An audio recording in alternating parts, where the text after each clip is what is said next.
I refused to give my dream house money to my brother, exposing his gambling losses and my parents' manipulation. Still, I helped secure a house legally under his wife's name, then moved forward with my life.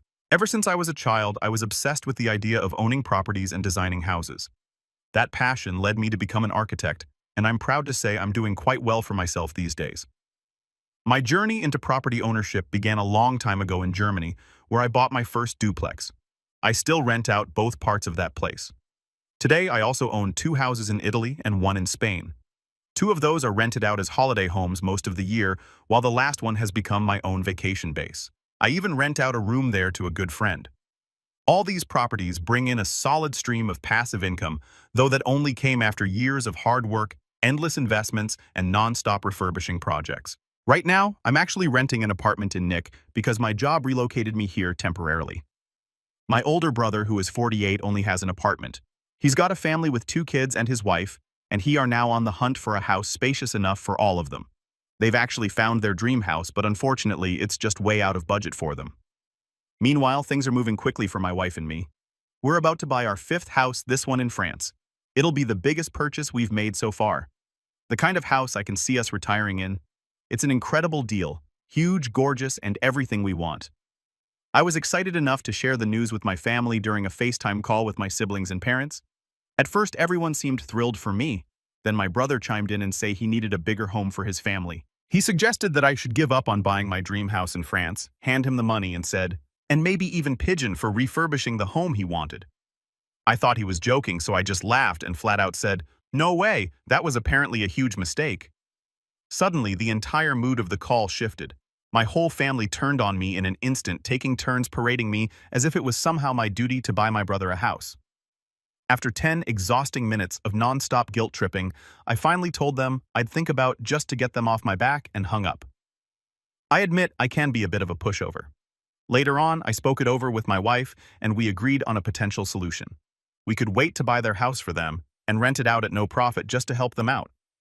When I told my brother about this idea, he was insulted at the suggestion of having his younger brother as a landlord. My parents then piled on saying I should simply hand my brother all the money we'd saved for our house in France, no strings attached. That was the last straw. I told them all in no uncertain terms to go away. Then I started moving forward with the paperwork for our dream property in France, determined not to let anyone guilt me out of it. Some of my friends have since told me I should put family first and that it's not like my wife and I are struggling for money. But after everything I've invested to build this life, I can't understand how they think I should just give it all away, not for a good cause, but just to make things easy for my brother. Still, it sometimes makes me wonder how much of a difference I actually make in the larger landscape of real estate and design. It's a bit daunting to think about since this is my passion and my livelihood. Every property I've worked on has been personally designed and refurbished by me, and I go out of my way to source materials and labor locally whenever possible. I was once told that the road to success is paved with moral ambiguity. That phrase has stuck with me because it perfectly encapsulates the conflict. I feel we live in a world that celebrates success, but rarely questions the methods used to achieve it. It's tough sometimes to balance ambition with morality, especially when the lines start to blur in your own family. Opti-who. My wife and I have been through quite a whirlwind this past month, and I feel like I owe a bit of an update after the clarity I've gained. Honestly, sharing all of this feels almost therapeutic for me. Things got a lot wilder than I ever expected. Not long after I spoke with my friend, and thanks to all the honest advice flying my way, New York's pandemic situation worsened, and I found myself back in Spain. It was there I realized I'd made the right choice about everything. My wife and I decided to move forward with a house in France. We both saw how much sense it made. We also made a big leap and decided to sell the 2 homes we owned in Italy. We hadn't visited them in ages. They were just being rented out. The decision had 2 motives. I couldn't get some of the thoughtful remarks I'd received out of my head, and we figured some liquidity couldn't hurt with the way the economy was heading. For the sale, we decided to only list the homes with local real estate companies. And then there's the saga with my brother, which turned out to be more complicated than I first thought. About a week after all this started, his wife called me asking if I would reconsider helping them out. That call turned everything sideways. There was a real reason for his request, but apparently my brother hadn't wanted to tell me the truth. I made it clear to her either he came clean himself or there was no point in discussing anything further. A week later, my brother finally called me. He laid everything on the table. Turns out he had developed a gambling problem over the past 2 years and had gambled away a noticeable percentage of their savings. Not a majority, but significant, less than 40%, but more than 15%, as he put it. That dream house they wanted was now even further out of reach than ever. Apparently, he's been in therapy for his addiction for 4 months, but the financial hole he dug was deep. What floored me even more was learning that my parents had known everything from the beginning. I'd known my brother was having marital troubles a couple years back, but they were always so secretive. I never pried. Now I know the core of the problem. On top of that, my parents had urged him to ask me for a larger sum, hoping I'd at least compromise and agree to help with a smaller amount. When I confronted them, the conversation went brutally honest and harsh. They actually believe I owe the family that it's more their money than mine, just because they raised me. That opened a whole other can of worms for me. I did tell my brother about how I'd been thinking about all of this, and he was angry at first, but after talking it out and considering everything, he understood.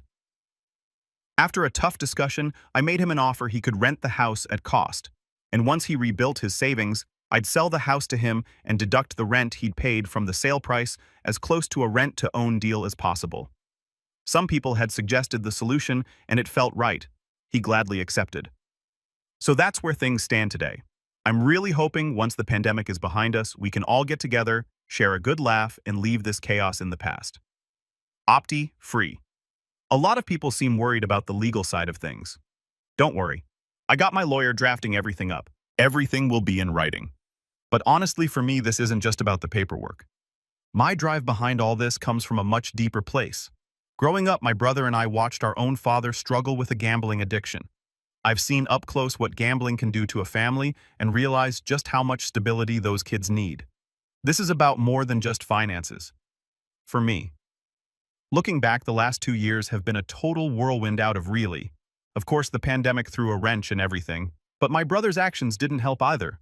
It all came to a head when we decided to sell our business to a firm in Germany.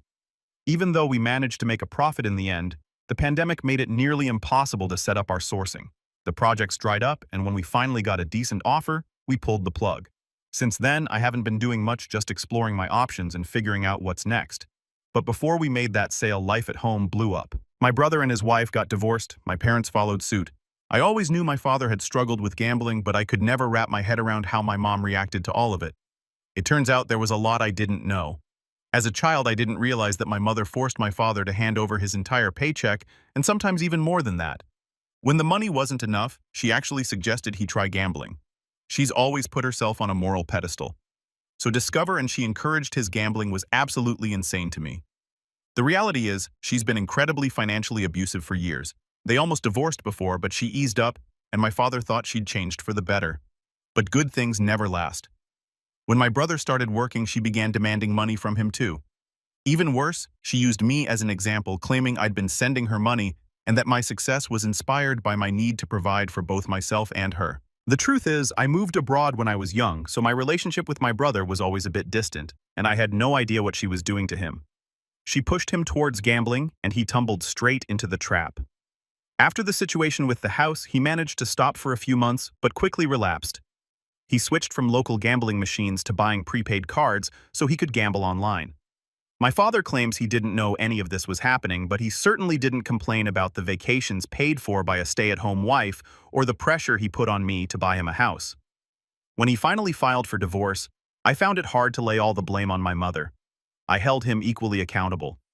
My brother's wife filed for divorce not long after everything came to light.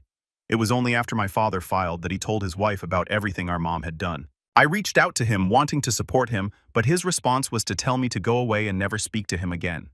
Now he's with his girlfriend, and according to his ex-wife, still gambling. His wife is still living in their house. We stopped making payments, but I don't want to impact her finances any more than necessary. At least the mortgage rates are cheap. As for me, I cut contact with both my father and mother. My brother, for his own reasons, has cut contact with me. I almost believe my father divorced my mother, hoping that I would take him in. Now I'm settled into a new house in France. I may not be a fan of French people, but in a way I brought this on myself by choosing to live here. My wife, on the other hand, is absolutely thriving in our new and rather odd life. I spend most of my time in my workshop or just browsing online. I can't help but feel that a mix of boredom, the lingering pandemic, and my complete loss of trust in my family has left me somewhat jaded and disenchanted. For the past year, ever since we sold the company, I've debated sharing what's been happening. But I kept waiting for some unexpected twist or some good news to close this chapter on a high note. But that moment never came. Looking back on my earlier thoughts, I realize I was so focused on my own problems, seeing everything as just another trial life threw at me. Now I see things differently. Sometimes you're just a supporting character in someone else's drama. And a lot of what we call success is really just being in the right place at the right time. Anyway, that's where things stand. Sorry for going a bit off on a tangent, but this is the reality I'm living now. Update 4. Quiet didn't last long. 2 months ago, a registered letter from the note terror landed on our doorstep like a brick wrapped in twine. Apparently, the east wing of our house came with a droid usage to habitation attached to it, lifetime right of use reserved to the previous owner's aunt. It was there in the acti, buried in a paragraph I skimmed because I was so giddy about the garden and the stone stairs. In practice, it meant a 91-year-old woman named Odette was entitled to live in 2 rooms and use the kitchen selling less conventees. The notaire wrote it like I'd won an heirloom cat.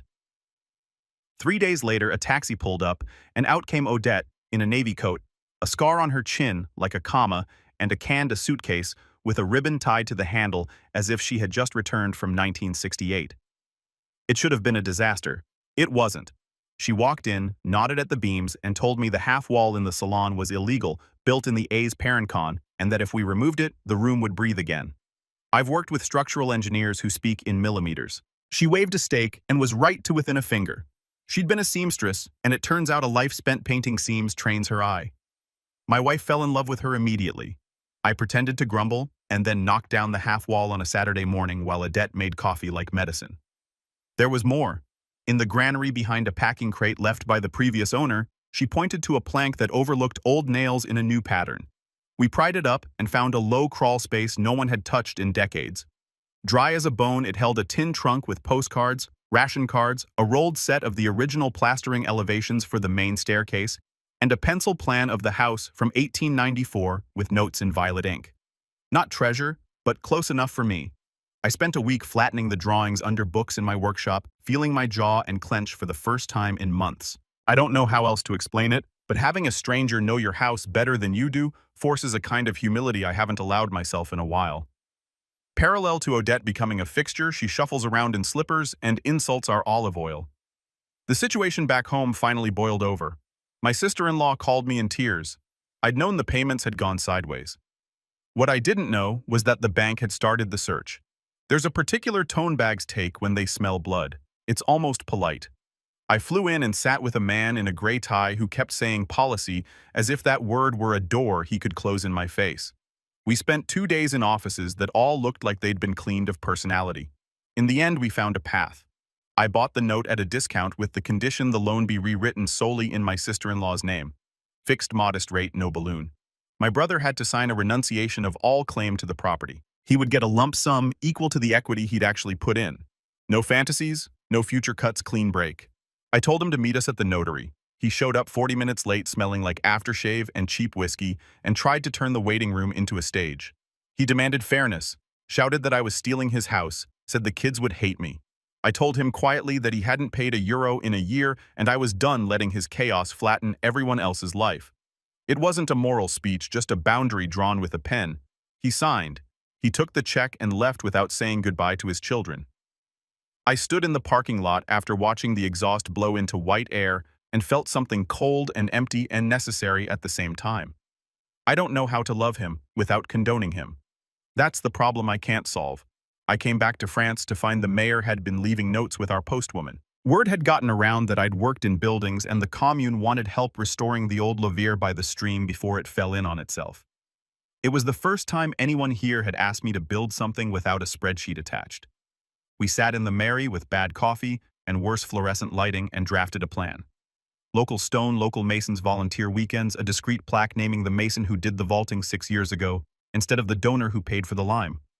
I called the supplier I used to argue with and asked for a deal on chalks. He laughed and sent 2 pallets grumbling the whole time.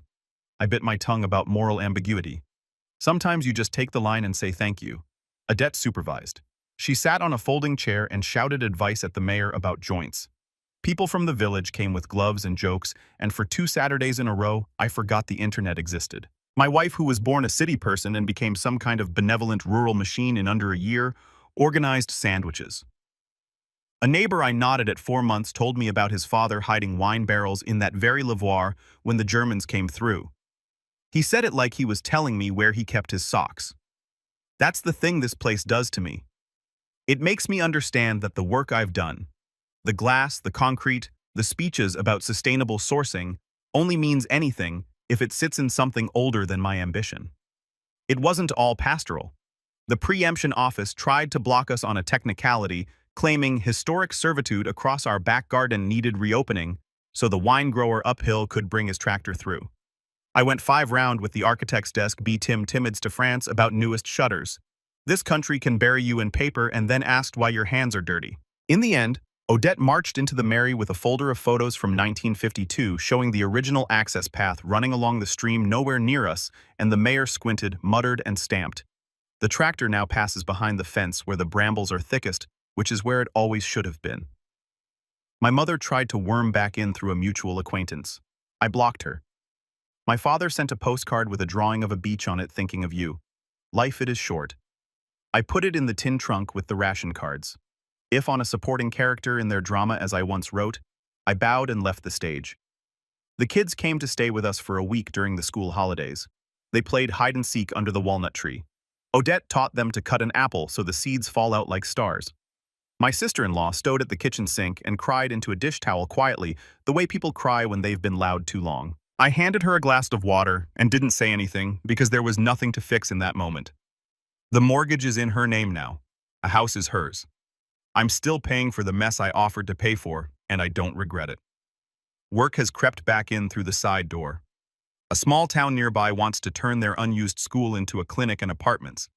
I told them I'm not a firm anymore. They told me they didn't want a firm. They wanted someone who would pick up the phone at 7 a.m. When the roofer said the South Trust was powder, I said yes. I've been spending mornings in cold classrooms measuring windows that don't match each other by the same amount twice. It feels like starting over, and I like that. I'm not sure what that means for money yet. At night, Odette falls asleep in her chair and I carry her slippers to the foot of her bed. Before she closes her eyes, she says the same thing. The houses will outlast you. It sounds fatalistic. It isn't. It's permission to do the work and stop performing the performance of doing the work. Update 5. The school became a clock I woke up inside of. At 6:12 morning, the mayor called to say the South Classrooms Park had the bounce of a cheap trampoline. And by 8, I was kneeling with a headlamp peeling up vinyl tiles like old bandages off a sleeping animal. Underneath black adhesive that smelled faintly of ships and summers I didn't have. The diagnostic came, wrote Collinear on a form with the detached pity of a pharmacist. And then the sight froze. I stood in a room with a chalkboard that still said less fur pronox and tried to explain negative pressure and containment to a roofer who had learned his trade from his grandfather and looked at me as if I were proposing to catch smoke in a sieve. We did it right. The damage team arrived in suits like astronauts with a unit that hummed like a polite refrigerator, and I watched them work the way I used to watch Blast Cut. Precise, nothing performative. All stakes the budget side and protested. I went to the D department meeting, was my jacket still dusted in lime, and gave my stupid little speech about a clinic that would spare someone's mother a 40-minute drive in winter. A woman with a pen that clicked like Morse code stared at me over her mask and said we might be eligible for a line item. I had to pretend I understood. 2 weeks later, an email with too many attachments dropped in, and I realized I had accidentally become my own boat keeper. In the afternoons, a kid named Elo started showing up with his towel rolled in a dish towel. He has hair the color of the sky behind factories and the lightest hands I've seen in years. He is saving for a 205 GTI and none of us will let him die in. He taught me a new way to tuck a joint up under a warp sill, called it metamorse, and Odette shouted from her chair that if he called it that again, she wash his mouth with Vichy water. She has an opinion about every board in this village. We argue it about shutters with the Abbey and she won from the kitchen table by sending the mayor off with a stack of photos from 1957 where the original slats caught the light like fish. In between site meetings, hairline negotiations, and a running war with a supplier who swears the lime is fine if you know how to use it. Life in the house tilted. Odette asked me one evening if I could take her to town early because she wanted her hair set right, which is how you know you are entrusted with something you didn't ask for. On the way back, she told me matter of fact and staring at the road like it could blank that she had sewn side seams into coats that weren't hers in 1943 because people needed to hide papers in a place hands didn't go when they were searched. She didn't use the word clandestine. She said pratique. I told her I found another pencil line under the stair when I took down a piece of the skirting, an initial no one has any memory of, and she said the man who drew those lines had a laugh like a bicycle bell and left one November without his hat. We didn't go looking for his hat. That night, she ate 2 poached eggs and told my wife her olive oil was still an insult to olives. A week later, she dropped a glass in the scullery, and when I reached for her hand, the skin opened the need-useless petals. In the emergency room, the doctor called me Le Roch, and Odette called the doctor Petite, which he was not. We left with stir strips and a sheet of exercises for her fingers, and a date circled on the calendar for a check they recommended, and she dismissed. She died on a Tuesday, like the house had decided Tuesday was the day. I found her slippers parallel at the foot of the bed, the ribbon on her canvas suitcase tied like a thought. The palm's fun breast came with gestures practiced to the millimeter and a kindness that didn't insist on itself. The mayor sent flowers with a card that was too formal and exactly right. People from the village filtered and carrying tarts and anecdotes like tools. I put the ration cards and the postcard sheet hidden back in the tin trunk and hated the sound the lid made. The note called with a voice that could have read bedtime stories and told me there was a testimonial wrinkled and sure that left her singer machine and a pair of pearl-handled scissors to my wife, the postcards to the commu partim, and a sentence to me. Rand as Louis saw a respiration. Give it back its breath. The East Wing is ours now by law, but the room she slept in still smells faintly of loud during stubbornness, and I shut the door only when the sun hits the wall in the afternoon and makes the old plaster look like cream. The previous owner's nephew turned up in a sweater with elbow patches and suggested there must be some compensation, some residual right that clung like smoke to the curtains. The notaire adjusted his glasses and turned him into a polite memory. After the funeral, Lo came over with a Tupperware as if grief takes leftovers. He stood in the doorway of her room and said, "Lay." And I, ridiculous as ever, wanted to measure what straightness means. The clinic has a roof now where once there was only bravado in sky. We took the west wall apart stone by stone and put it back with a lintel that settles in your chest when you stand under it. The children of the village came one Saturday morning with little gloves and drew sons in the dust on the blackboard, and I almost told them about our debts laugh when a joint went wrong, then realized I was already telling them by showing them where not to put their fingers. My sister-in-law brought my niece and nephew for the weekend, and they named the attic. It's Lennox Toils because of the apple seeds trick and the way dust looks in a shaft of light if you're 6. They fought over who got to sleep closest to the wall with a hairline crack that looks like a map of the lore. Their mother stood at the sink and dried a plate so thoroughly it squeaked and said without turning around that she's seeing someone who fixes bicycles. He is quiet, and his hands that I don't worry about around my niece and nephew. I said I don't need to meet him until she wants me to. The mortgage statements now read her name, and I file them like I'm putting away knives. My brother resurfaced in a text message from a number I didn't recognize. A photo of a beach I think was taken off a wall calendar, and 3 sentences that started with, "You never." I didn't answer. It's not a moral stance. It's the only way I know to keep a flower under our feet. My father sent another postcard with a drawn pelican this time. I put it next to the first in the trunk without ceremony. My mother found a way to tell a neighbor she had always liked me best. I watched the neighbor choose to keep that to herself until he decided not to, which is what communities do. Do they hold things until someone's arms get tired? And then in a neat private corner, the kind of thing that happens in novels, and makes me suspicious of novels, happen in our life. My wife took a test while I was at the Mary arguing about a downspout. And when I came home, she didn't say anything. She just put the little white steak next to my coffee like a stirrer and waited. I stared at it the way I stare at foundations as if I could read a future in a line. I felt joy arrive late like a bus you don't trust until it's at the curb and the doors open. I also felt something ancient and mean stand up in me with a list of all the ways I could fail. We went for a walk along the stream, where the lover now sits with its head held correctly, and I told her I was afraid of being my parents. She told me I wasn't not because I was good, but because I was tired of performing good.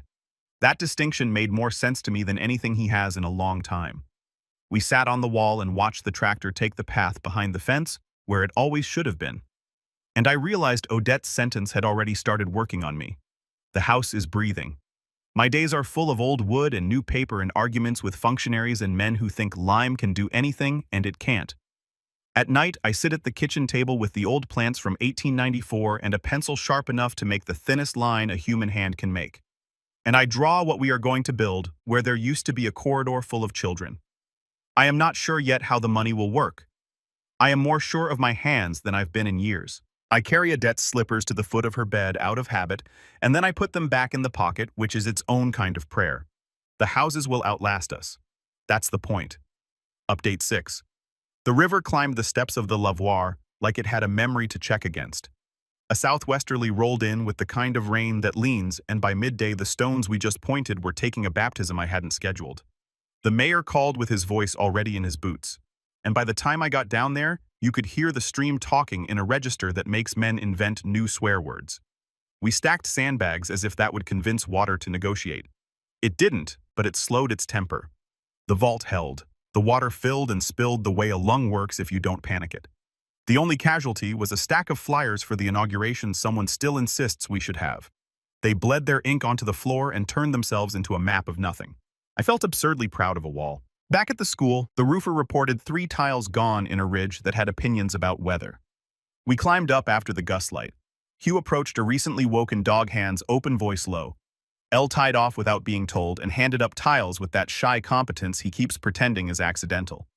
When we came down, a white van was parked sideways across the gate, and 2 people in bright vests were explaining that ENRA had triggered prevention of archaeology on the South Trench because someone's grandmother remembered finding a Roman coin there as a girl.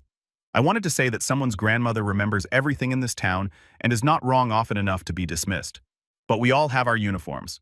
They open a square, and in the second spit out came a shard the collar of overripe apricots with a fingernail track still visible in it. Kegelasher's bread. Work paused in the most civilized way you can pause. Work with a folding table, a pot of coffee that could have hauled a tractor, and a brief lecture about tile manufacturing in the 2nd century. We moved the line of the drainage 10 centimeters, and the archaeologist who had an earring so small was almost a confession smiled like I passed a test I didn't know I was taking. It means my slab weights. It means that when you sit to have your blood pressure taken one day, you will also be sitting over a flower that remembers a hotter kill than ours. I adjusted my drawings and didn't pretend the delay wasn't expensive, then went home and put my hands into a board of walnut I'd been saving for no reason until now. The walnut came from a tree that used to shade a man who can no longer lift his own coffee. And I thought making a cradle from it would be tidy. It wasn't. There were worm runs in a heart and a twist along the grain that would have taught me humility if anything else hadn't. I planed and cursed and saved what could be saved. A neighbor offered 2 planks of cherry he'd been hoarding for a staircase he'll never build, and I took them like a penitent. I drew a radius for the rockers with the same bowl I use for soup. I cut the mortises by hand to slow my hands down. I sanded until the edges felt like things that knew they were touched. I kept stopping to check a half moon of white plastic with a faint pink line on it, like it might have changed its mind while I wasn't looking. We went to the first chirography, and there was a grainy heartbeat like a bird tapping inside a jar. I've never been so grateful for a technician who didn't make eye contact, and for my wife's hand finding mine without theatrics. On the way back, we bought a pack of the good butter and a jar of the correct mustard because superstition needs prop as much as religion does. At home, I laid the cherry boards on the benches and felt my brain make space where a fear had been squatting. The department sent 3 more emails with attachments that multiplied if you looked at them directly. I spent an afternoon in the Mary with my sleeves pushed up, a calculator, and the mayor's reading glasses on my nose because his were closer than mine. The woman from the region who clicks her pen like she's telling secrets finally said the phrase, "subvention el chi," in a tone that meant this was as much luck as it was merit. I said mercy and didn't add anything about morals. The ABF came back about signage, and the shade of white allowed further clinic corridors as if you can codify the temperature of calm. We'll paint them a white that has a little milk in it. I don't win these arguments, I just lose them into a color I can live with. My sister-in-law brought the kids and the man who fixes bicycles. His name is Ramin, and his hands do not make me worry. He stowed in the yard and adjusted a brake so it stopped squealing like a bad night, and I realized, quiet is measurable if you set the right instrument against the right noise. He doesn't try to be liked. The children like him. That is enough metric. We walked down to the stream and pretended to be experts about fish we didn't see, which is a good way of letting a child narrate their own day. Back at the sink, my sister-in-law rinsed lettuce as if she were trying to get a story off each leaf. She's learning to be a person who isn't only someone else's emergency. I handed her a towel and she dried the bowl with deliberation and said, "Ela, by not waiting for me to consecrate it." A man in a sweater with elbow patches came back with a handwriting and no, he wanted me to read as if law could be cured by penmanship. He asked again about a debt singer softer this time as if the machine might hide behind me and he hoped I give her up to spare her embarrassment. The notary had already made the testament do its small magic. My wife put the scissors and the sanger on the table and let his eyes understand he wasn't being refused. He was being placed in the line of things the dead had decided. He left holding nothing, and I felt sorry for him almost to the end of the drive. Grief can make a thief. It can also make a neighbor. He waved once, and it was not sarcastic, which is something. My father stopped sending postcards. A gen from a town with a name that sounds like a song called to say there had been a heart a beach, a bench a passerby. I didn't fly anywhere. I sent a wreath that didn't pretend it knew him. I went to the workshop and stood with my hand on the cradle's rail and told the empty room, I was sorry we broke each other the way we did. I do not know if that sentence lands anywhere. Maybe language just evaporates and what's left is whether or not you return phone calls. My mother left a message via someone else that she would like to see the baby when it arrives. I removed the battery from the kitchen cordless and put it back in wrong on purpose. Some refusals need choreography. On site, the archaeologist found a coin after all. 3rd century. The face worn down until it looked like a thumbprint cast in bronze. He let me hold it flat on my palm, and for a second, the idea that all of this is new felt ridiculous. We cut a small panel into the corridor wall and set a niche with a glass front where the coin and a tile fragment will sit with a typed card, done, and a font the ADIF will allow. It's performative. It's also true. The school will become a place where you wake for bad news, and you will also look at a small round piece of metal that outlasted men who thought they were the point. The temp key took a shutter off the kitchen that we had been pretending was fine. It wasn't. Alo and I hung a new pair that actually closes without threatening your fingers. He passed some exam he swore he hadn't studied for, and arrived one morning with a grin so sideways, it had to be honest, and a new to him 2005, that starts like it means it. He parked at angles until my wife taught him to reverse, like she teaches breathing with your jaw unclenched. Odette would have called him a donkey and then kissed the crown of his head when he turned away. When we put the shutters up, she would have approved by insulting the color, and I realized I had stopped hearing her voice like an ache and started hearing it like a tool you reach for without looking. We held no inauguration for the lavoir. People just started using it. A woman rinsed a sprig of thyme there and left a thank you in the form of gossip I didn't need. A boy on a scooter flaked water at his friend and was surprised by how cold history can be, especially in June. The mayor came by with a bottle of warm CR Man at 4 in the afternoon, and I took a sip because refusal would have been a speech. He told me there will be elections next spring and looked at me the way men look at other men when they are assigning chores disguised as honors. I told him I get hives from fluorescent lighting and minutes written in the margin with a square. He laughed and said that was unfortunately the job. At night, the house breathes quietly through the old lime and the new glass, and I swear you can't hear the way to the east wing, sitting easier on its stones. I keep the singer covered with a tea towel the way Oette did. The cradle waits by the radiator with a patience that makes my chest go hot and then cold and then hot again.